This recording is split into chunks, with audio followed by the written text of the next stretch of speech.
நம்ம எல்லாரும் பார்த்துருக்குறோம் இல்ல, ஒரு 2 வருஷமா மங்கள்யான் அங்கிருந்து அந்த போட்டோலாம் அமுச்சுக்கிட்டே இருக்கிறாங்க.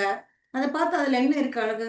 வெறும் சிகப்பு கலர்ல இருக்கு, அவ்வளவுதான். இப்போ ஆர்டிபிஷியல் இன்டெலிஜென்ஸ் மூலமாக எத்தனையோ பல வேற்று கிரக வாசிகள், வேற்று கிரகங்கள் அதெல்லாம் நாம் பார்க்கும் போது பா, எப்படி இருக்கு, இந்த மாதிரி எல்லாம் நம்ம பூமி இல்லையே, இந்த மாதிரி இடத்துல நம்ம வாழலையேன்னு சொல்லி நமக்குள்ள ஒரு ஏக்கம் வர்றது சகஜம்.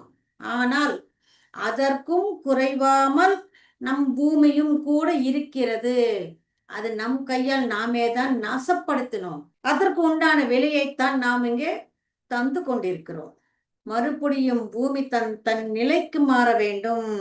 இந்த பூமி இந்த மாற்றத்தை பெறும்போது தன் வேகத்தை நிறுத்தி அதுக்கப்புறமா தீவிரமான ஒரு வேகத்துக்கு வரத்துக்காக அனைத்து முயற்சிகளும் செய்து கொண்டிருக்கு.